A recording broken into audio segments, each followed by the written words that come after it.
Hello students, welcome है आप सभी का फिर से मेरी वीडियो क्लासेस में। हाँ तो स्टूडेंट्स, आज हम फिजिक्स में नेक्स्ट यूनिट स्टार्ट करने वाले हैं और नेक्स्ट यूनिट पे जाऊँ तो यूनिट का नाम है करंट इलेक्ट्रिसिटी। करंट इलेक्ट्रिसिटी तो मेरे इस वर्ड से ही आपको याद आया होगा, ये नाम बताने से ही 10th क्लास फिजिक्स का फर्स्ट चैप्टर भी हमारा यही होता था, करंट इलेक्ट्रिसिटी। याद कीजिए, Ohm's law, resistance, potential difference, ठीक है, इलेक्ट्रिक पावर, हीट, वही सब टर्म्स हम यहाँ पढ़ेंगे। बट डिफरेंस ये होगा वहाँ में और यहाँ में स्टूडेंट्स कि वहाँ हमने कुछ लिमिटेड टॉपिक्स पढ़े थे, यहाँ हम टॉपिक्स ज़्यादा पढ़ेंगे और वो जो टॉपिक्स पढ़े थे उन्हीं को एक और एक्सटेंड करके पढ़ेंगे और डीपली जाएंगे। ठीक है, तो यहाँ पर कॉम्प्लिकेटेड सर्किट्स होंगे, उनको डिस्कस करेंगे हम। हाँ, बेसिक सेम ही है, 10th क्लास में पढ़ा, 12th क्लास करंट इलेक्ट्रिसिटी का जो बेसिक है वो तो पूरा वही है। ठीक है, बेसिक से बात करूँ तो याद कीजिए, आपको करंट के लिए कब कहते हैं कि करंट फ्लो कर रहा है एक वायर के अंदर। तो जैसे कि एक अच्छे कंडक्टर की बात करूँ तो मैं कॉपर वायर, जो हम हाउस होल्ड में भी यूज़ करते हैं, घरों में भी यूज़ करते हैं फिटिंग के लिए, इलेक्ट्रिक फिटिंग के लिए, तो वहाँ पर कॉपर वायर लगाते हैं हम। तो कॉपर एक अच्छा कंडक्टर है, large number of free electrons हैं। ठीक है, तो ज़रूरी क्या है कि वायर में करंट बहने के लिए, फ्लो करने के लिए कैरियर्स, करंट को कैरी करने वाले कैरियर्स, ठीक है, तो वो कैरियर्स होने जरूरी हैं और उनके लिए उनका फ्री होना जरूरी है। और वो फ्लो कौन कराता है स्टूडेंट्स? तो हम फ्लो की बात करें तो उसके लिए हमें जरूरी है पोटेंशियल डिफरेंस की। किसकी जरूरत है? पोटेंशियल डिफरेंस की। और पोटेंशियल डिफरेंस कहाँ से मिलता है? किसी बैटरी या सेल से, जिसको हम सोर्स ऑफ करंट भी बोलते हैं। ठीक है, तो वही सब यहाँ भी होगा। और आप 11th क्लास के मैकेनिक्स से भी इसको कंपेयर कर सकते हैं। तो वहाँ क्या है, जैसे कि एक कोई भी ट्यूब है, इसको कंपेयर करो एज ए कॉपर वायर। ठीक है, ट्यूब होलो है इनसाइड से, सिलेंड्रिकल ट्यूब, और उसमें से वाटर फ्लो कराना है स्टूडेंट्स। तो एक तो वाटर फ्लो कर पाए, फ्री हो, ठीक है, ऐसा जरूरी है। दूसरा, उसको फ्लो कराने के लिए प्रेशर डिफरेंस जरूरी है। क्या जरूरी है? Pressure difference. ऐसे यहाँ किसी वायर में करंट को फ्लो कराने के लिए, करंट को बहने के लिए किसकी जरूरत है? पोटेंशियल डिफरेंस की जरूरत है। ठीक है, तो हम आज बेसिक से स्टार्ट करेंगे इस यूनिट को। तो यूनिट नंबर हमारी हुई इसमें अभी यहाँ पर सेकेंड यूनिट हो जाएगी, यूनिट नंबर सेकेंड। और स्टूडेंट, यूनिट का नाम है हमारा यहाँ पर करंट इलेक्ट्रिसिटी। ठीक है, करंट इलेक्ट्रिसिटी।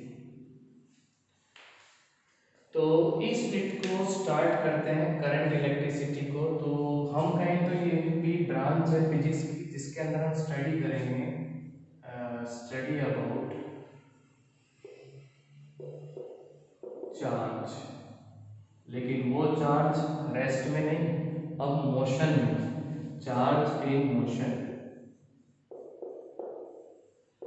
तो चार्ज डायनेमिक कंडीशन यहाँ बोल सकते हैं उसको। चार्ज कैसा होगा? मोशन में होगा। तो वायर में जब चार्ज मोशन में होगा तभी हम क्या बोलते हैं कि उसमें से करंट फ्लो कर रहा है। ठीक है, अब यहाँ पर क्या जरूरी दो चीजें हैं, मेन टू फैक्टर्स करंट के लिए, फॉर करंट। ठीक है, करंट के लिए दो जरूरी चीजें हैं फ्रेंड्स। एक तो उस करंट को कैरी करने वाले कैरियर्स, और वो कैरियर्स कौन होते हैं? Free electrons. Free electrons, valence electron जिनको हम कह रहे हैं, वैलेंस में होते हैं, फ्री होते हैं, इजीली मूव कर सकते हैं। और उनको मूव कराने के लिए जरूरी कंडीशन है पोटेंशियल डिफरेंस। ठीक है, तो ये दोनों चीजें जरूरी है, एक पोटेंशियल डिफरेंस और एक फ्री इलेक्ट्रॉन्स। और फिर हम अपना सर्किट पूरा करके, कुछ कनेक्शन करके हम वहां पर करंट को फ्लो करा सकते हैं। और करंट को मेजर दिखेगा तो नहीं, आंखों से तो नहीं दिखेगा, तो करंट को मेजर करने की डिवाइस क्या होती है? एमीटर। तो हम एमीटर से मेजर कर सकते हैं। पोटेंशियल डिफरेंस के लिए voltmeter, potential difference measure करने के लिए वोल्ट मीटर का यूज करते हैं, और करंट के मेजरमेंट के लिए हम एमीटर का यूज करते हैं। ठीक है, तो चलिए बात करते हैं हम टॉपिक। तो यहाँ पर पहला टॉपिक मैं करंट ही लिख लेता हूँ, इलेक्ट्रिक करंट। तो स्टूडेंट्स इलेक्ट्रिक करंट को हम एक डेफिनेशन देना चाहें या हम एक मैथमेटिकल फॉर्म देते हैं, तो लिखा जाता है किसी भी वायर में the rate of flow of charge. ठीक है, देखिए क्या है, the rate of flow of charge. तो इलेक्ट्रिक करंट को क्या लिखेंगे हम, the rate of flow of charge. ठीक है, rate of flow of charge. तो कोई भी एक वायर स्टूडेंट्स सिलेंड्रिकल वायर होती है। ठीक है, यहाँ पर हमने एक पोटेंशियल डिफरेंस अप्लाई किया जिससे कि इलेक्ट्रिक फील्ड सेटअप हुआ वायर के अंदर, पूरी वायर। ये इलेक्ट्रिक फील्ड सेटअप हो गया फ्रॉम पॉजिटिव टू नेगेटिव। जैसे ही आपने सेल या बैटरी से इसको कनेक्ट किया, यहाँ पर मैं ये दिखा सकता हूँ।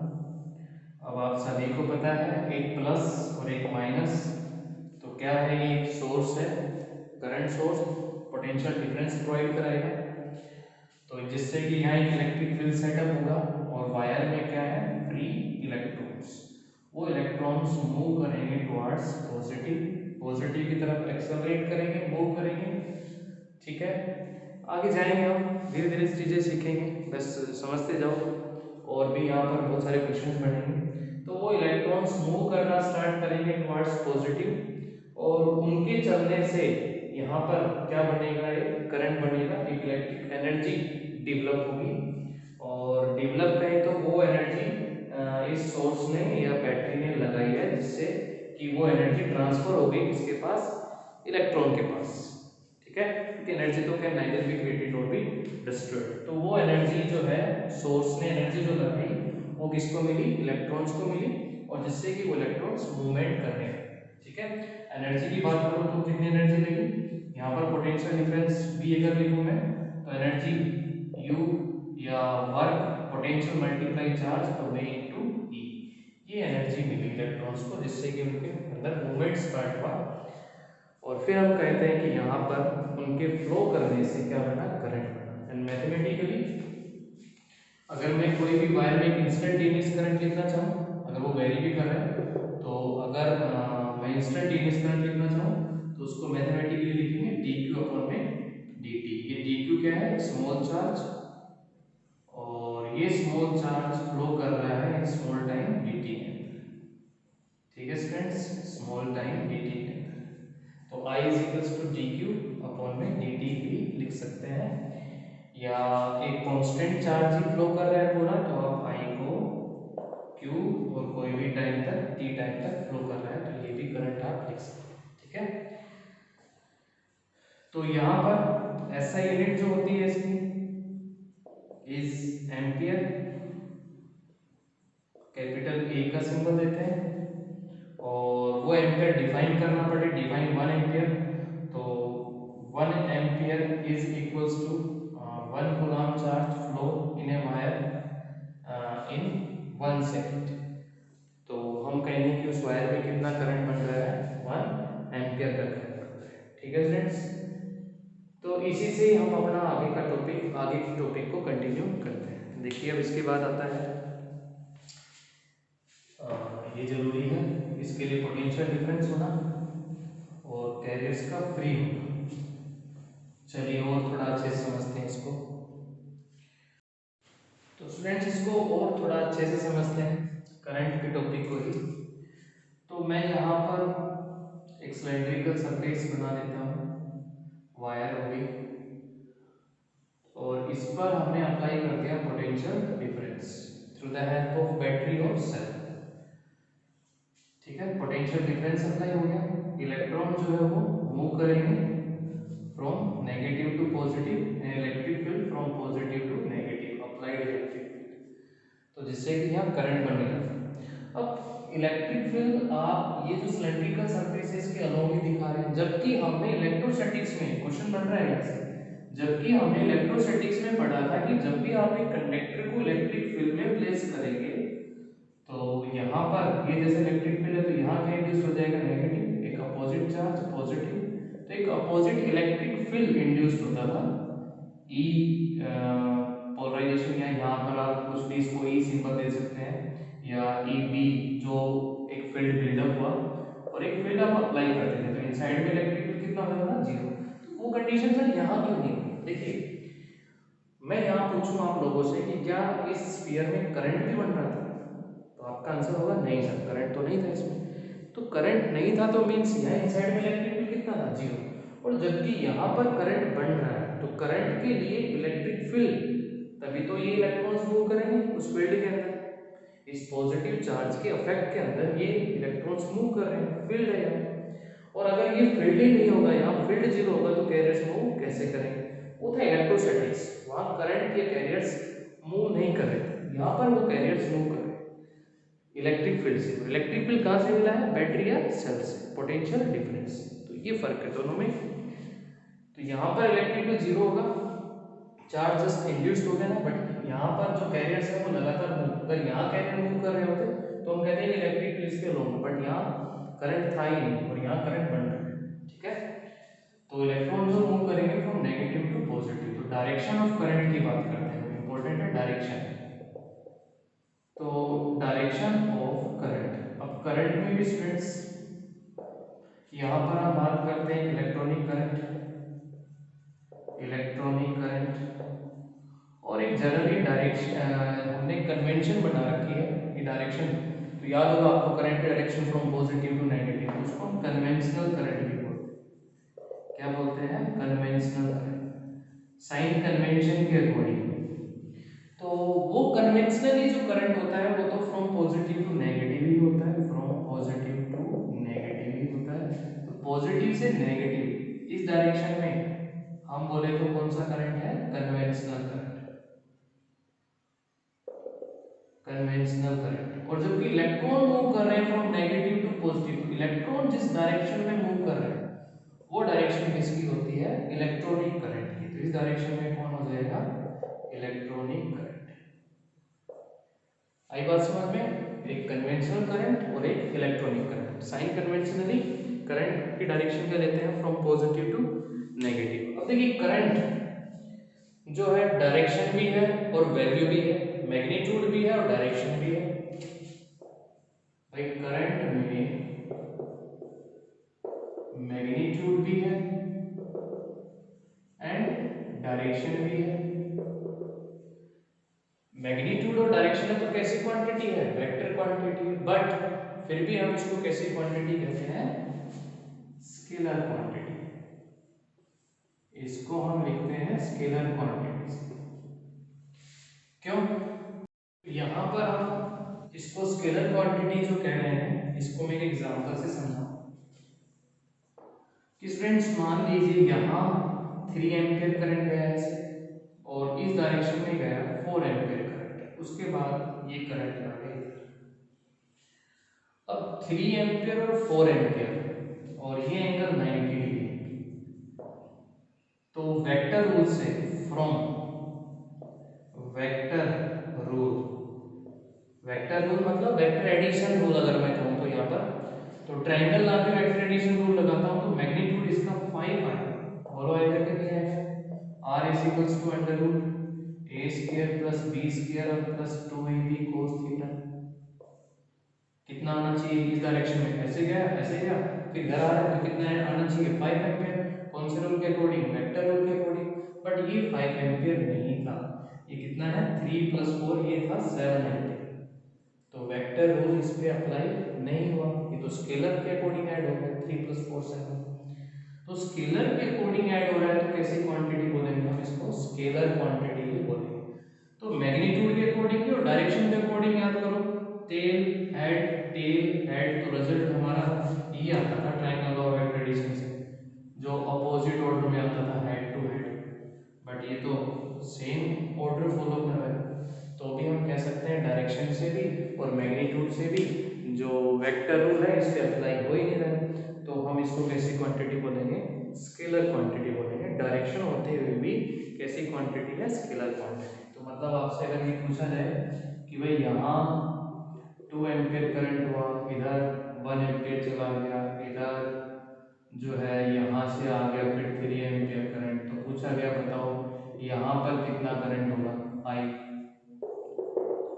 तो सिंपली आप स्केलर एडिशन रूल अप्लाई करेंगे। आने वाला 2 था, ये गया, तो 1 तो इधर गया, यहाँ से कितना आ रहा है 1 एम्पियर, यहाँ कितना आया 3, 3 + 1 कितना हो गया यहाँ पर 4 एम्पियर। तो वेक्टर एडिशन रूल इस पे हमने नहीं लगाया, सिंपली इसको किससे कर दिया हमने, स्केलर एडिशन के रूल से। ठीक है, तो ये मार्क करते चलेंगे हम कि ये कैसी क्वांटिटी है, scalar quantity and conventional current की डायरेक्शन एंड इलेक्ट्रॉनिक करंट की डायरेक्शन। ठीक है फ्रेंड्स, तो ये भी बेसिक चल रहा है, ये बेसिक सीख लेते हैं तो फिर हम आगे टॉपिक्स को पढ़ पाएंगे, समझ पाएंगे आगे के टॉपिक्स को।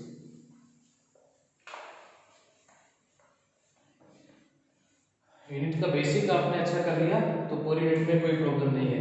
ठीक है, चलिए अभी हम और बात करते हैं, पोटेंशियल डिफरेंस की थोड़ी बात कर लेते हैं। पोटेंशियल डिफरेंस कि ठीक है, फ्री इलेक्ट्रॉन्स की बात हो गई, करंट के लिए इलेक्ट्रॉन का फ्री होना जरूरी है। उसके बाद हम पोटेंशियल डिफरेंस की, जो हम सोर्स लगाते हैं उससे पोटेंशियल डिफरेंस कैसे। स्टूडेंट मैं आपसे ये कहूँ कि ये एक चार्ज स्फीयर है, ये एक चार्ज स्फीयर है, और यहाँ मैंने एक वायर को कनेक्ट कर रखा है। ठीक है, और यहाँ पर +4 वोल्ट है। ठीक है, और यहाँ पर है -4 वोल्ट, और ये वायर है, इसमें है electrons, free electrons, copper wire. तो सबसे पहली चीज तो पोटेंशियल डिफरेंस कितना है बताइए मुझे। तो आपका आंसर होना चाहिए 4 -4 8 वोल्ट पोटेंशियल डिफरेंस। देखिए दोनों की ताकत, दोनों की स्ट्रेंथ ऐड हो रही है, ये नेगेटिव इस नेगेटिव को धकेल रहा है, वो पॉजिटिव खींच रहा है, तो एक ही डायरेक्शन में अपना वर्क कर रहे हैं। ये इधर से धकेल रहा है, मैं इधर से खींच रहा हूं, तो दोनों की ताकत ऐड हो गई है, दोनों की स्ट्रेंथ ऐड हो गई है, तो इसलिए हम कह रहे हैं कि पोटेंशियल डिफरेंस कितना हो गया, ऐड हो गया 8 वोल्ट।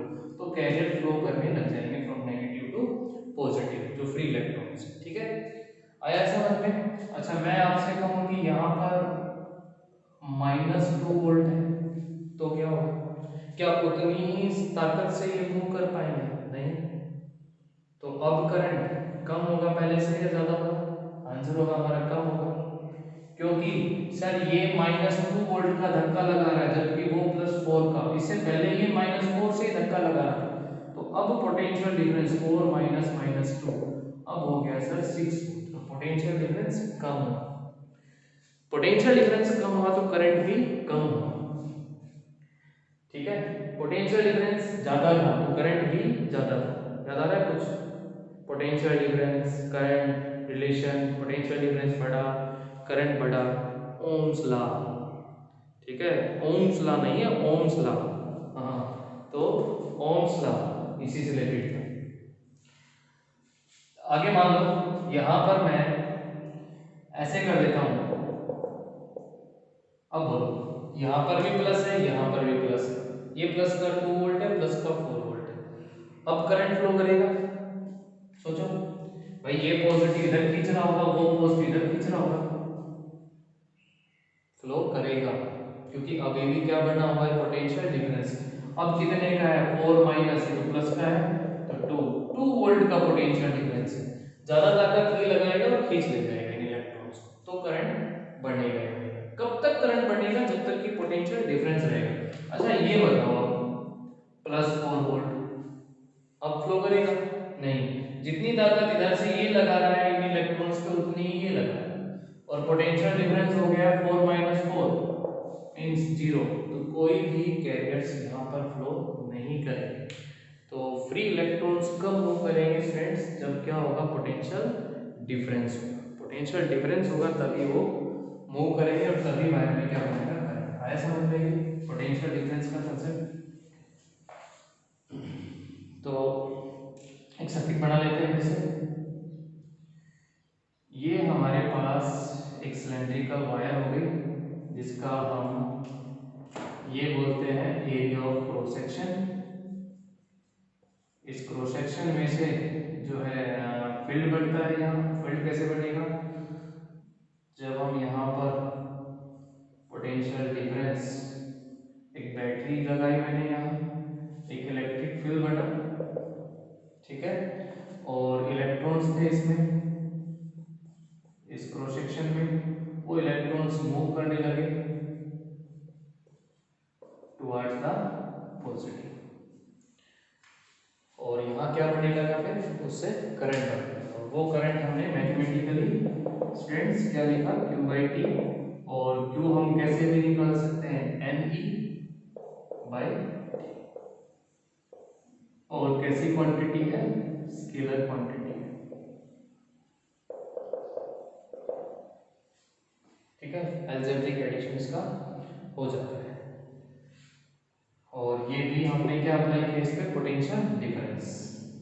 तो इस तरह से हम करंट की वैल्यू को यहाँ पर फाइंड आउट कर सकते हैं मैथमेटिकली। और मेजरिंग के लिए हम क्या लगाते हैं, एमीटर। तो ये पॉजिटिव हो गया, ये नेगेटिव हो गया एमीटर का। करंट जो है बढ़ेगा तो एमीटर क्या शो कर देगा, यहाँ पर एक डिफ्लेक्शन शो कर देगा, ठीक है। डायरेक्शन की बात हो गई है इसकी, दोनों कन्वेंशनल डायरेक्शन क्या लेते हैं इसके, direction from positive to negative, ठीक है स्टूडेंट्स।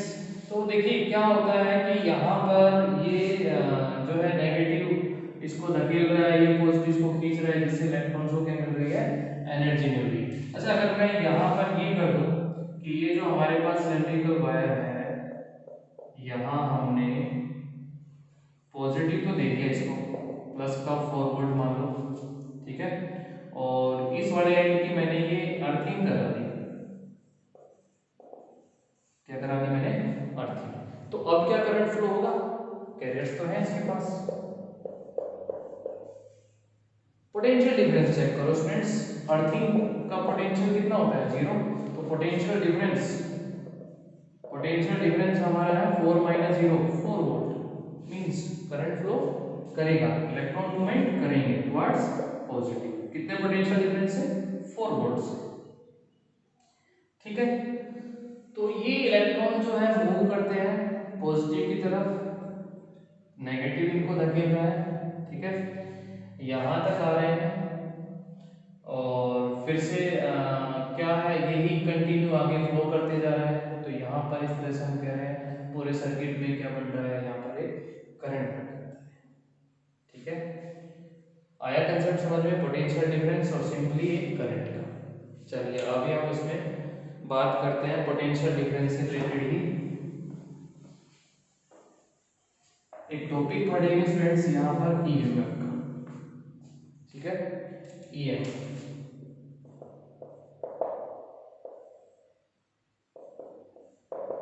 फुल फॉर्म कहूं तो मैं इसको बोलते हैं electromotive force, electromotive force, EMF. और इसको मैं थ्योरी से लिखूं तो हम लिखते हैं the maximum potential difference, the maximum potential difference between two electrodes when circuit is open, circuit is open, और मैं इसको अंडरलाइन कर देता हूं, सर्किट ओपन होना चाहिए, तब जो मैक्सिमम पोटेंशियल डिफरेंस है दो इलेक्ट्रोड्स, दो टर्मिनल के बीच में मैक्सिमम पोटेंशियल डिफरेंस है, उसको हम क्या बोलते हैं, ईएमएफ। एक सिंपली टर्मिनल पोटेंशियल डिफरेंस होता है और एक ईएमएफ होता है। तो इसको समझते हैं थोड़ा सा, जाएंगे इसमें थोड़ा इलेक्ट्रोकेमिस्ट्री के अंदर। तो इलेक्ट्रोकेमिस्ट्री में जैसा कि आप पढ़ते हैं सेल्स होते हैं, उनकी टाइप्स होती हैं, तो वहीं से रिलेटेड एक एग्जांपल ले लेता हूँ मैं ईएमएफ को समझने के लिए स्टूडेंट्स। मेरा एग्जांपल ये है कि कंटेनर है, इस कंटेनर में हमने दो रोड डिप कर रखी है, एक ऊपर रोड है और एक जिंक रोड है। समझिएगा इस एग्जांपल को तो समझ में आ जाएगा ये क्या कंसेप्ट। और यहाँ पर एक इलेक्ट्रोलाइट यूज कर रखा है, ठीक है। इलेक्ट्रोलाइट है यहाँ पर H2SO4, H2 positive SO4 2 negative, और यहाँ कॉपर है एक रोड, और एक रोड क्या है, जिंक। तो यहाँ एक केमिकल रिएक्शन होती है। तो जैसा कि आप सभी को पता है, बैटरी या सेल के पास एनर्जी कहाँ से आती है, एक केमिकल रिएक्शन से, और फिर वो अपनी एनर्जी किसको देते हैं, इलेक्ट्रॉन्स को मूवमेंट करने के लिए, तब सर्किट में क्या बनता है, करंट बनता है। तो यहाँ एक केमिकल रिएक्शन होती है स्टूडेंट्स। केमिकल रिएक्शन आपने पढ़ी होगी, ऑक्सीडेशन, रिडक्शन, ये पढ़ा होगा केमिस्ट्री में। तो क्या केमिकल रिएक्शन होती है, देखिए जिंक जो है वो हाईली रिएक्टिव है एज कंपेयर टू कॉपर, ऐसा पढ़ा होगा आपने, ठीक है। तो जिंक जो है वो रिएक्शन करने जाएगा, और यहाँ ऑक्सीडेशन होती है। ऑक्सीडेशन मतलब आपको पता ही है, लॉस ऑफ इलेक्ट्रॉन। तो ये अपने 2 इलेक्ट्रॉन का लॉस करेगा, और यहाँ इलेक्ट्रॉन का लॉस करेगा, तो आपको मिलेगा क्या, Zn2 पॉजिटिव। अब Zn2 पॉजिटिव किसके साथ मिलेगा, SO4 2 नेगेटिव के साथ, और मिलके क्या बनाएगा, ZnSO4। ये केमिकल रिएक्शन हो रही है, जिसकी वजह से जिंक प्लेट पे क्या गेन होता जा रहा है, नेगेटिव चार्ज, मैक्सिमम नेगेटिव इस पे आ रहा है। दूसरी साइड अगर हम बात करें, यहाँ तो जिंक आया था, यहाँ कॉपर, कॉपर जो है अपने इलेक्ट्रॉन का अपनी जगह से जो है लॉस करता है। तो ये अपने इलेक्ट्रॉन का लॉस करता है, 2 इलेक्ट्रॉन निकाल देता है। इलेक्ट्रॉन निकालने से इस पे कैसा चार्ज आ रहा है स्टूडेंट्स, पॉजिटिव आ रहा है, ठीक है। इस पे कैसा आ रहा है, पॉजिटिव आ रहा है। अच्छा पॉजिटिव ना, मैं इसको यहाँ से, क्योंकि जनरली हम जो कलर यूज करते हैं वो पॉजिटिव के लिए रेड कलर, तो यहाँ ये पॉजिटिव आएगा इस पे, और यहाँ पर क्या आया, नेगेटिव आया। आई बात समझ में।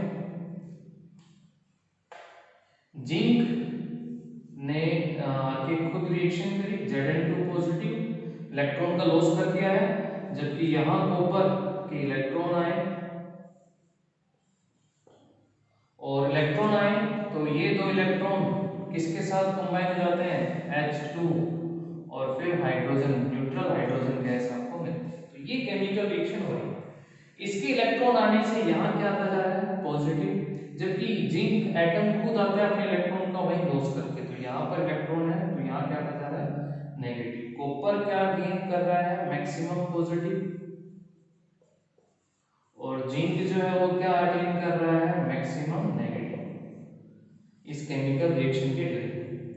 तो जिसकी वजह से यहाँ पर स्टूडेंट्स क्या बन गया, एक पोटेंशियल डिफरेंस बन गया।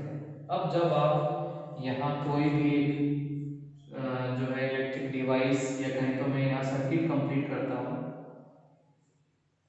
तो मैं एक वैल्यू मान लेता हूँ एग्जांपल के तौर पे कि 1 2 3 4 5, 1 2 3 4 5, तो यहाँ पर -5 वोल्ट आ गया, यहाँ पर +5 वोल्ट आ गया, जिसकी वजह से पोटेंशियल डिफरेंस, जब सर्किट ओपन था, यहाँ पर कोई भी हमने वायर नहीं लगाई है, तो ओपन सर्किट के केस में 5 -5 टोटल पोटेंशियल डिफरेंस था 10 वोल्ट स्टूडेंट्स, ठीक है। और जैसे ही मैं यहाँ पर एक वायर लगाता हूँ, सर्किट को पूरा करता हूँ, वायर लगाता हूँ, कॉपर वायर लगा दी, यहाँ पर क्या थे, फ्री इलेक्ट्रॉन्स थे, कैसा चार्ज था उन पे, नेगेटिव चार्ज था। तो यहाँ क्या सेट हो गया, इलेक्ट्रिक फील्ड सेटअप हो गया। ये नेगेटिव इन नेगेटिव को रिपेल कर रहा है, वो पॉजिटिव क्या कर रहे हैं, इनको अट्रैक्ट कर रहे हैं। तो इलेक्ट्रॉन जैसे ही यहाँ एंटर होता है, तो इस पॉजिटिव को क्या कर देता है, न्यूट्रल कर देता है। क्या कर देता है इसको, न्यूट्रल। अब ये मान के चलिए कि यहाँ से ये नेगेटिव एक इलेक्ट्रॉन को एनर्जी दी, मतलब एक इलेक्ट्रॉन यहाँ से आया, इसको क्या कर दिया, न्यूट्रल कर दिया।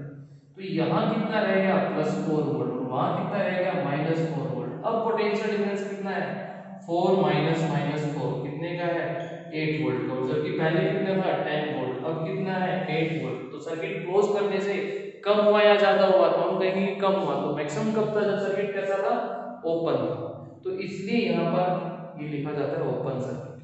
तो ओपन सर्किट के केस में टर्मिनल के बीच में मैक्सिमम पोटेंशियल डिफरेंस होता है, तब हम उस मैक्सिमम पोटेंशियल डिफरेंस को नाम देते हैं ईएमएफ। और जैसे ही सर्किट आपका क्लोज हो जाता है, तो जस्ट उसको बोलते हैं टर्मिनल पोटेंशियल डिफरेंस। तो ये जो 8 वोल्ट है, इसको हम क्या बोलेंगे, टर्मिनल पोटेंशियल डिफरेंस। दो टर्मिनल के बीच में जब सर्किट कैसा था, क्लोज था, और इसको हम क्या बोलेंगे, ईएमएफ, जब सर्किट कैसा था, ओपन था, ठीक है। फिर क्या होगा, ये चार्ज न्यूट्रल होते जाएंगे, लेकिन रिएक्शन फिर स्टार्ट होगी और फिर से ही गेन कर सकते हैं। तो ये केमिकल रिएक्शन होती जाएगी, यहाँ पर क्या स्टोर होता है, पॉजिटिव है। ठीक है, और फास्ट रिएक्शन कराने के लिए फिर आपको कुछ यहाँ हम ईएमएफ की एक डेफिनेशन और भी लिख सकते हैं स्टूडेंट। और डेफिनेशन की होगी ईएमएफ पोटेंशियल डिफरेंस ही है। तो पोटेंशियल डिफरेंस होता था work done per unit charge V equals to W upon में क्यू नोट टेस्ट चार्ज के लिए। तो उसके लिए हम ये भी कह सकते हैं total work done, the total work done to move a unit charge या test charge, a unit charge in a closed path, in a closed path, total work done closed path means अब ये पूरा closed path है। तो ये potential difference plus यहाँ पर जो ड्रॉप हुआ है वो पोटेंशियल डिफरेंस, तब आपके पास आती है कंप्लीट ईएमएफ। ठीक है, तो वर्क डन को हम force into displacement unit charge के लिए हम E भी लिख सकते हैं, तो E into dl small displacement और पूरे के लिए इंटीग्रेशन, और ऐसे क्लोज पाथ है तो सर्कल भी दिखा सकते हैं, तो इसको भी हम लिख सकते हैं EMF, इस फॉर्म में भी लिख सकते हैं हम इंटीग्रल फॉर्म के अंदर EMF। ठीक है, और जो V होगा वो ये जो टर्मिनल पोटेंशियल डिफरेंस लिख रखा है मैंने, इसको V का सिंबल, ईएमएफ को आप इस तरह से E का सिंबल, इस तरह से सिंबल बना लेना, क्योंकि आप ये सिंबल इलेक्ट्रिक फील्ड के लिए यूज करके आ गए या आप परमिटिविटी के लिए यूज करके आ गए, तो ईएमएफ को आप इस तरह से लिखते हैं, और ये आप किसके लिए दिखाते हैं, इलेक्ट्रॉन के चार्ज के। तो खुद में कभी कंफ्यूज ना हो जाओ तो थोड़ा सिंबल को डिफरेंट कर देना। ठीक है, आ गया ये ईएमएफ का टॉपिक समझ में। चलिए हम यहाँ पर इसके बाद हम स्टूडेंट्स इसके बाद इस चैप्टर का एक इम्पोर्टेंट टॉपिक हमारा ड्रिफ्ट वेलोसिटी पढ़ेंगे। इम्पोर्टेंट भी है ये टॉपिक, और आज के लेक्चर में हम ड्रिफ्ट वेलोसिटी को ही डिस्कस करेंगे, तो उसको आप ठीक से समझिएगा कि क्या होती है ड्रिफ्ट वेलोसिटी। रिप्रेजेंट इसको वी डी से कर देते हैं, वी डी से कर देते हैं। तो ये मैं थ्योरी लिखने से पहले या इसका एक्सप्रेशन करने से पहले आपको थोड़ा सा कंसेप्ट समझा देता हूँ कि ड्रिफ्ट वेलोसिटी का कंसेप्ट है क्या। यहाँ पर हमारे पास ये एक वायर है, सिलेंड्रिकल वायर हो गई, कॉपर वायर है। यहाँ मैंने कोई भी इलेक्ट्रिक फील्ड अप्लाई नहीं कर रहा है, यहाँ पर कोई भी इलेक्ट्रिक फील्ड अप्लाई नहीं कर रहा है, तो इलेक्ट्रॉन्स तो है फ्री इसमें। तो सोचिए जब कोई इलेक्ट्रिक फील्ड, कोई बैटरी या कोई सेल नहीं लगा है इसके ऊपर, तो क्या इलेक्ट्रॉन मूव कर रहे होंगे इसमें? अरे इलेक्ट्रॉन मूव करते तो करंट बनता है सर, यहाँ तो फिर कोई करंट है ही नहीं, तो इलेक्ट्रॉन भी मूव नहीं कर रहे होंगे, सबके दिमाग में आएगा क्वेश्चन। बट यहाँ पर भी इलेक्ट्रॉन मूव कर रहे हैं, तो फिर मूव कर रहे हैं तो सर क्या करंट है इसमें? नहीं, करंट नहीं है, बट फिर भी मूव कर रहे हैं। तो वो कैसे मूव कर रहे हैं? वो कुछ इस तरह से मूव कर रहे हैं स्टूडेंट्स की, इलेक्ट्रॉन इधर गया, यहाँ किसी दूसरे एटम इलेक्ट्रॉन से टकरा गया, फिर इधर गया, ये टकरा गया, फिर यहाँ आ गया, इस तरह से। तो हम कहें तो यहाँ पर उनकी कोई भी वेलोसिटी नहीं है। एवरेज अगर मैं सभी इलेक्ट्रॉन की बात करूँ तो यहाँ लिख देते हैं एवरेज थर्मल। क्यों मूव कर रहे हैं उनको? क्योंकि रूम टेम्परेचर पे एक एनर्जी मिल रही है, थर्मल एनर्जी, जिसको मैं लिखता हूँ एवरेज थर्मल वेलोसिटी। वो एवरेज थर्मल वेलोसिटी u1 एक इलेक्ट्रॉन की, u2 दूसरे की, u3 ऐसे n number of electron upon में इज इक्वल्स टू 0 दिखाते हैं। कितना दिखाते हैं? 0, बिकॉज कोई फिक्स पर्टिकुलर डायरेक्शन नहीं है वेलोसिटी की, नॉट एनी फिक्स डायरेक्शन, उसकी कोई फिक्स डायरेक्शन नहीं है। तो एवरेज थर्मल वेलोसिटी कितनी है? 0। और इसका ऑर्डर काफी हाई ऑर्डर होता है, 10⁻⁵ मीटर पर सेकंड। देखिए इतनी हाई स्पीड से दौड़ रहे हैं बट फिर भी करंट नहीं बन रहा है।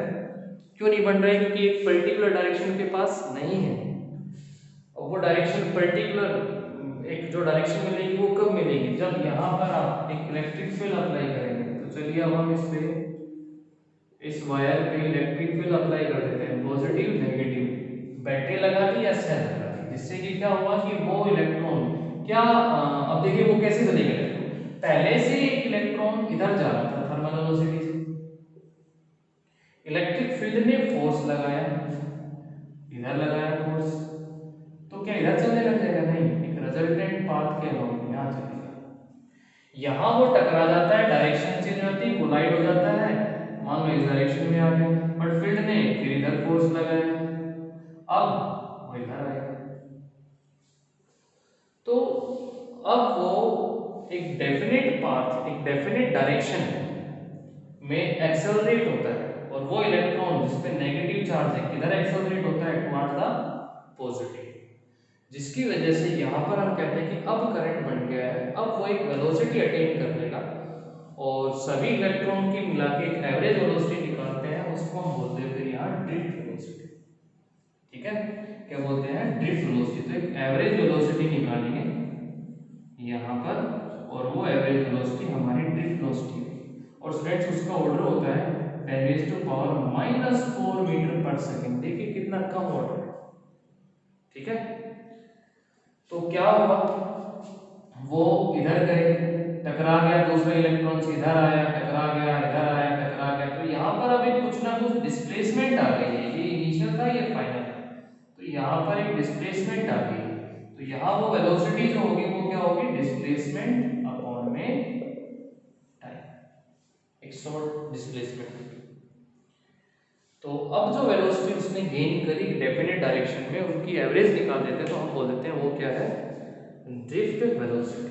तो आया समझ में। तो ड्रिफ्ट वेलोसिटी क्या होगा कि एक average velocity gain by the electron when potential difference applied on it. ठीक है, तो ड्रिफ्ट वेलोसिटी में आप लिख सकते हैं क्या, the average velocity gain by an electron in a wire in a circuit when potential difference applied on it। ठीक है, वो एक एवरेज वेलोसिटी यहां से निकाल सकते हैं। दूसरा क्वेश्चन ये भी बन जाता है कि क्या वो इलेक्ट्रॉन फील्ड लगा देने से, पोटेंशियल डिफरेंस लगा देने से स्ट्रेट पाथ को फॉलो करने लग जाते हैं, तो आंसर आएगा नहीं, वो एक रिजल्टेंट पाथ को ही फॉलो कर रहे हैं, और कोलिजन अभी भी होने लगा है। ठीक है, कोलाइड हो रहे हैं, लेकिन ये फील्ड अपनी तरफ उनको क्या कराता है, एक्सेलरेट, मींस वो एनर्जी गेन करते हैं, टकरा जाते हैं दूसरे इलेक्ट्रॉन एटम से, लॉस कर देते हैं, फिर गेन करते हैं, फिर लॉस करते हैं, फिर गेन करते हैं, ये प्रोसेस चलती रहेगी, दूसरे इलेक्ट्रॉन पे अपनी एनर्जी को ट्रांसफर करना है। तो इस तरह से यहाँ पर हम कहते हैं कि एक वेलोसिटी जो गेन की, वो वेलोसिटी ड्रिफ्ट हो रहे हैं टुवर्ड्स द पॉजिटिव, तो उसको बोल रहे हैं ड्रिफ्ट वेलोसिटी। और पहले, इससे पहले वो थी थर्मल वेलोसिटी, जो कि कितना थी, 0, बट एक इलेक्ट्रॉन की वो ऑर्डर कितना होता है, 10⁻⁵ मीटर पर सेकेंड, जो कि बहुत हाई थी, वो थी उसकी टेम्परेचर की वजह से, थर्मल एनर्जी की वजह से। तो स्टूडेंट्स अब यहाँ पर हम एक एक्सप्रेशन सीखते हैं यहाँ ड्रिफ्ट वेलोसिटी का। तो देखिएगा ड्रिफ्ट वेलोसिटी का जो एक्सप्रेशन होगा वो कैसे करेंगे।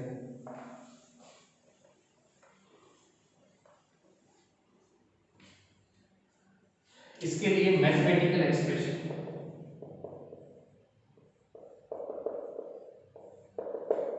आसान सा एक एक्सप्रेशन है, समझिए इसको। तो यहाँ पर ये मैं वायर दिखा रहा हूँ, सिलेंड्रिकल वायर, ठीक है, और एरिया ऑफ क्रॉस सेक्शन हो गया इसका ये ए, एल इसकी लेंथ हो गई है, और यहाँ एक इलेक्ट्रिक फील्ड पॉजिटिव से नेगेटिव,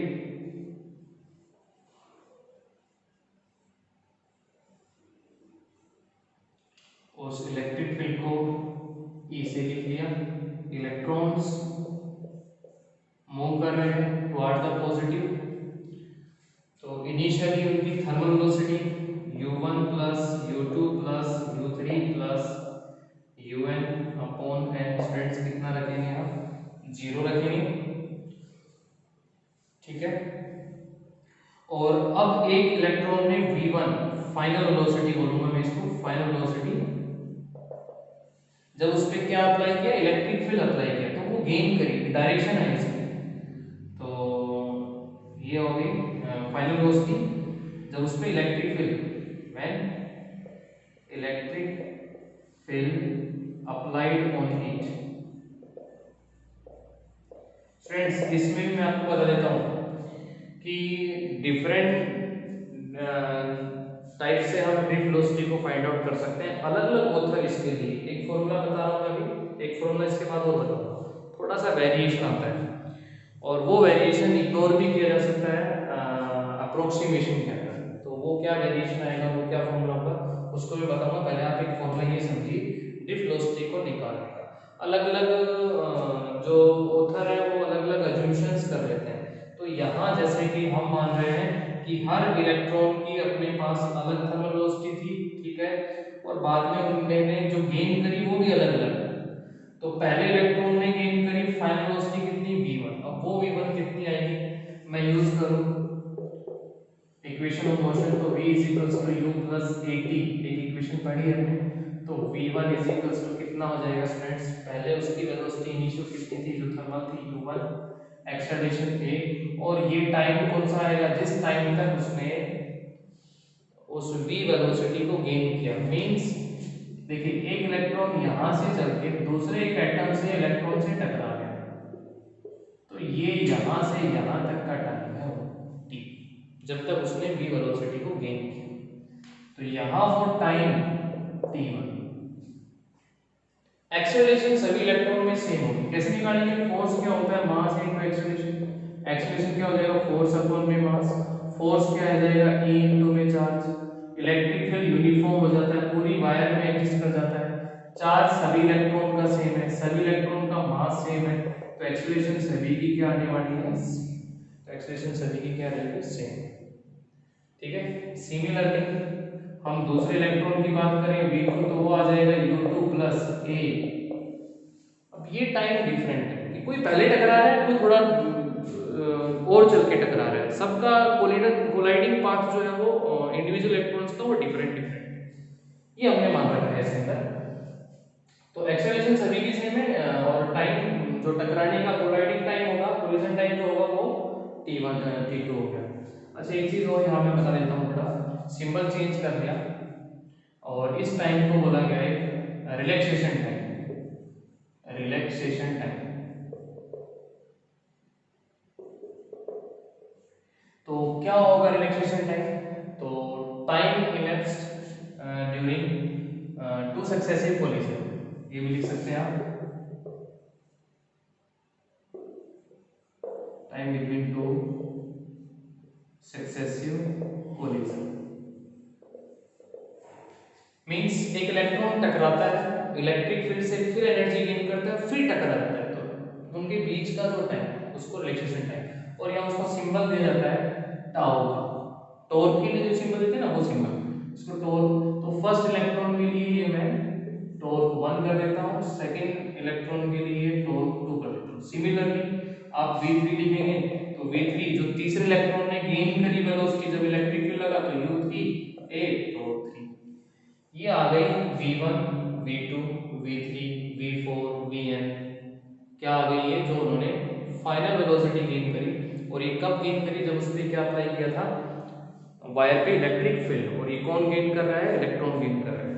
तो चलिए हम इनकी एवरेज निकाल लेते हैं according to drift velocity definition. तो dd कितना हो जाएगा students, v1 plus v2 plus v3 vn और अपॉन में। तो पहले हर एक इलेक्ट्रॉन की वेलोसिटी 0 थी, जब फील्ड लगाया तो हर एक इलेक्ट्रॉन ने वेलोसिटी को गेन किया और फिर उनका एवरेज निकाल दिया, तो वो कहलाई ड्रिफ्ट वेलोसिटी। ठीक है, तो ये ड्रिफ्ट वेलोसिटी कितनी आ जाएगी हमारे स्टूडेंट्स, ये इसमें ध्यान रखना, रिलैक्सेशन टाइम क्या होता है, एक्सेलरेशन कितनी आएगी हमारी इसमें, वो सभी। अब वैल्यूज पुट अप कर देता हूं मैं, ये इधर से रब कर लेते हैं। तो Vt इज इक्वल्स टू, चलिए V1 की वैल्यू अभी जो हमने लिखी थी ना V1 की, यहाँ लिखूं तो मैं V1 इज इक्वल्स टू कितना है, U1 प्लस A टॉर्क 1, तो U1 प्लस A टॉर्क 1, ठीक है, प्लस V2 की वैल्यू लिखेंगे U2 plus A torque 2 plus ऐसे ही Vn तक चले जाएंगे, Un plus A torque n और अपॉन में कितना, चलिए u टर्म्स को अलग कर लीजिए, u1 plus u2 plus u3 un, और उसके नीचे भी पूरे में n है, प्लस सभी में एक्सलेरेशन क्या आएगी, सेम कॉमन आ जाएगी। तो यहाँ torque 1 torque 2 torque 3 torque n upon n, और ये वाली टर्म पूरी कितनी थी, 0 प्लस a, ये बोला जाएगा torque average, average relaxation time.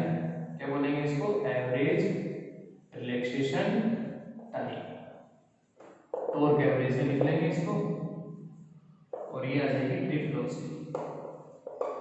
ए की वैल्यू, एक्सेलरेशन की वैल्यू निकाली थी हमने, acceleration force upon mass, force E Q, charge, charge electron की बात हो रही है तो ई ई, और अपॉन में एम, ठीक है, और ये टॉर्क है, तो ई ई अपॉन में एम, ई ई टॉर्क अपॉन में एम। ऐसे हम क्या लिख सकते हैं, ड्रिफ्ट वेलोसिटी को वेक्टर फॉर्म में लिखें इसको, वेक्टर फॉर्म में, तो v d पे वेक्टर लगेगा, इलेक्ट्रिक फील्ड वेक्टर क्वांटिटी है, e टॉर्क, टॉर्क तो टाइम है, रिलैक्सेशन वो एक स्केलर है m, और साथ में आके माइनस साइन लगाएंगे। अब माइनस याद रखने के लिए कह सकते हैं इलेक्ट्रॉन पे नेगेटिव चार्ज होता है, ये तो जस्ट याद रखने के लिए, बट माइनस का प्रॉपर इंडिकेशन क्या है कि दोनों वेक्टर एक दूसरे से कैसे हैं, अपोजिट। जैसा कि आप देख रहे हैं इलेक्ट्रिक फील्ड इधर था और ड्रिफ्ट वेलोसिटी इधर ड्रिफ्ट हो रहा है, तो ड्रिफ्ट वेलोसिटी की डायरेक्शन इलेक्ट्रिक फील्ड से कैसे है, अपोजिट है। तो ये एक फॉर्मूला आ गया फ्रेंड्स ड्रिफ्ट वेलोसिटी का। क्या याद रखना है, मैग्नीट्यूड में लिखूं तो e e टॉर्क अपॉन में e जो इलेक्ट्रिक फील्ड अप्लाई है, टॉर्क यहाँ जो है एवरेज रिलैक्सेशन टाइम है, e इलेक्ट्रॉन का चार्ज अपॉन में ये ड्रिफ्ट वेलोसिटी, जिस वेलोसिटी से वो ड्रिफ्ट हो रहे हैं, एक्सेलरेट हो रहे हैं टुवर्ड्स द पॉजिटिव, जब वहां पर एक इलेक्ट्रिक फील्ड सेटअप किया गया है through the help of battery और सेल, ठीक है। कई बुक में इस तरह से ये फॉर्मूला लिखा हुआ है, इसको हम एक तरीके से और भी बता सकते हैं। क्या है वो दूसरा तरीका, वो और समझिएगा। ये आया समझ में डेरिवेशन? आप अगर बुक में जाएंगे तो एक एच.सी. वर्मा बुक फिजिक्स के अंदर वहां जाएंगे तो वहां एक फॉर्मूला आया हुआ है, Vd is equals to e e torque upon में 2m, ठीक 2। अब रीजन यही बच्चे कंफ्यूज होते हैं इसमें कि ये फॉर्मूला यूज करें या ये फॉर्मूला यूज करें। देखिए अगर आप बोर्ड के पॉइंट ऑफ व्यू से देख रहे हैं ना, तो आप यही लिखेंगे, आपके सबके बोर्ड के लिए जो हेल्पिंग बुक दे रखी है जो, उन सभी में यही फॉर्मूला ड्राइव कर रखा है, तो आप जैसे मैंने अभी कराया फर्स्ट डेरिवेशन वैसे ही करेंगे। अदरवाइज आप कंसेप्ट ये भी लगा सकते हैं, ये भी गलत नहीं है। कितने का अगर हम डिफरेंस देखें तो ये हाफ आ रही है, इससे डबल आ रही है, ये डिफरेंस है। देखिए ड्रिफ्ट वेलोसिटी का ऑर्डर कम ही है, 10⁻⁻⁴, तो ये 10⁻⁻⁴ है और ये 0.5 इंटू 10⁻⁻⁴ है। वहां पर हम इग्नोर भी करते हैं क्योंकि जब अज्यूमशंस करनी पड़ती है ना, तो वहां पर पूरी तरह से कोई एग्जैक्ट वैल्यू पे नहीं बता सकते हैं कि ये इसकी ये ठीक है। अगर गलत है तो फिर कह सकते हैं कि सभी गलत है, ठीक है तो उसमें अप्रोक्सीमेशन कुछ भी करेक्ट है वो ठीक। हाँ, अब डिपेंडेंट फैक्टर देखिए, drift velocity depends on electric field, also electric field depends on relaxation time, relaxation time. Dependent factor वही आ रहा है, बट वैल्यू में थोड़ा बहुत इस तरह से एरर आ सकता है। बाकी कंसेप्ट ये नहीं, जब क्योंकि अज्यूम करना था तो अज्यूम ये किया गया, इसमें अज्यूम कर दिया गया कि जैसे ही इलेक्ट्रिक फील्ड अप्लाई किया तो सभी इलेक्ट्रॉन में डिस्प्लेसमेंट बराबर है, क्योंकि वो एक रैंडम ऑर्डर के अंदर चल रहे थे और सभी की डिस्प्लेसमेंट सेम कंसीडर कर ली गई, जिसकी वजह से सभी की वेलोसिटी को सेम मान लिया गया। जबकि इसमें हमने क्या माना था कि जो वेलोसिटी गेन करी एक इलेक्ट्रॉन ने v1, दूसरे ने v2, तीसरे ने v3, इस तरह से गेन करी, जबकि यहाँ मान ली गई कि सभी इलेक्ट्रॉन की वेलोसिटी सेम है। तो समझिएगा स्टूडेंट्स कि मेरे पास ये सिलेंड्रिकल वायर थी, पॉजिटिव नेगेटिव इलेक्ट्रिक फील्ड, और इलेक्ट्रॉन, ये इलेक्ट्रॉन ड्रिफ्ट हो रहे हैं टुवर्ड्स पॉजिटिव, और सभी जो है यहाँ से यहाँ जा रहे हैं ड्रिफ्ट वेलोसिटी से। कितनी वेलोसिटी से जा रहे हैं, ड्रिफ्ट वेलोसिटी से जा रहे हैं, ठीक है। यहाँ पर माना गया कि सभी इलेक्ट्रॉन जो है वो सेम वेलोसिटी से ड्रिफ्ट कर रहे हैं, वहां उनकी वेलोसिटी अलग अलग थी v1 v2, फिर उनका एवरेज निकाला था। यहाँ पर पहले ही मान लिया कि सभी इलेक्ट्रॉन की वेलोसिटी सेम है और उसी वेलोसिटी को ड्रिफ्ट वेलोसिटी कह रहे हैं, तो वो कितनी आएगी। हाँ, यहाँ पर कोलाइड करने से, याद है आपको मीन फ्री पाथ, कि उनके different different path two successive collision के बीच का जो डिस्टेंस है वो अलग अलग आ रहा था, तो उसका एवरेज निकालते थे तो मीन फ्री पाथ। यहाँ मैं लैम्डा मान लेता हूँ इसके लिए मीन फ्री पाथ, ठीक है। तो ये मीन फ्री पाथ कितना हो जाएगा स्टूडेंट्स, वेलोसिटी, डिस्टेंस, डिस्प्लेसमेंट और टाइम, वो मीन फ्री पाथ के बीच का टाइम जिसको हम रिलैक्सेशन टाइम भी कह रहे हैं, तो क्या सिंबल दे रहे हैं इसको, टॉर्क, टाउ का सिंबल दे रहे हैं, ये आएगा। अब मैं यहाँ पर यूज कर देता हूँ इक्वेशन जो हम पढ़ते हैं ना, s is equals to ut plus half at square, वहाँ हमने वो क्यों लगाई थी, क्योंकि हमें फाइनल वेलोसिटी पता था, रिलैक्सेशन टाइम के टर्म में हमें पता है, एक्सेलरेशन पता है हमें और इनिशियल पता है, ठीक है। यहाँ पर हम ये इक्वेशन का यूज कर रहे हैं, एक्सेलरेशन पता है हमें और हम यहाँ कंसेप्ट लगा रहे हैं mean free path. Mean free path क्या है, जो इलेक्ट्रॉन टकरा रहे हैं तो सक्सेसिव कोलिजन के बीच का एक एवरेज डिस्टेंस, ठीक है, वो सभी इलेक्ट्रॉन का अलग अलग था, एवरेज की बात कर रही है यहाँ पर, बट सभी इलेक्ट्रॉन की वेलोसिटी को क्या कंसीडर कर लिया है, सेम कंसीडर कर लिया है, बस ये फर्क है पहले वाले में इस वाले में। तो लैम्डा है मीन फ्री पाथ, इनिशियल उनकी कोई पर्टिकुलर डायरेक्शन थी ही नहीं, तो जीरो, एंड हाफ एक्सलेरेशन क्या आएगा हमारा स्टूडेंट्स, ई क्यू अपॉन में एम, और ये हो जाएगा कितना, टॉर्क का स्क्वायर। अब ड्रिफ्ट वेलोसिटी क्या थी, देखिए क्या थी, half e q upon m torque square, और अपॉन में नीचे का वो कैंसिल, तो ड्रिफ्ट वेलोसिटी आ गया ई, और इलेक्ट्रॉन की बात हो रही है तो इलेक्ट्रॉन का चार्ज ई टॉर्क अपॉन में 2, ये आ गया मेन फ्री पाथ के कंसेप्ट से। तो मैं वही बताया है कि अप्रोक्सीमेशन, अजम्पशन, ठीक है, वो अलग अलग आ रहे हैं, तो अप्रोक्सीमेटली हम इनको इक्विवेलेंट कंसिडर कर सकते हैं, ठीक है ना। तो ये फर्क है इन दोनों में, बट क्या बताया मैंने आपको कि आपकी जो बोर्ड के अंदर जो ड्रिफ्ट वेलोसिटी का एक्सप्रेशन है तो आप इसी को ही आप प्रीफर करें, ठीक है। ये भी फॉर्मूला आपको मिलेगा कई बुक के अंदर। तो स्टूडेंट समझ में आया ड्रिफ्ट वेलोसिटी का कंसेप्ट। अब हम आगे इसमें ड्रिफ्ट वेलोसिटी के टॉपिक का यूज करके कुछ और टॉपिक को पढ़ेंगे, रिलेशन पढ़ेंगे इनके अंदर। तो छोटे छोटे टॉपिक्स आएंगे अभी आगे, वो पीछे भी पढ़े हुए हैं आपने, तो वो देखिएगा कि कैसे करते हैं हमने। तो यहाँ पर हमने करंट को पढ़ा है, I is equals to dq upon में dt, और यहाँ पर हमने ड्रिफ्ट वेलोसिटी को पढ़ा है e टॉर्क अपॉन में, ठीक है, वेक्टर फॉर्म में यहाँ पर माइनस साइन लग जाएगा, और ये जो टॉर्क है इसको क्या बोल रहे हैं हम, एवरेज रिलैक्सेशन टाइम। ये नोट भी करेंगे और एक बार इसको रिवाइज भी करेंगे, ठीक है। Thank you.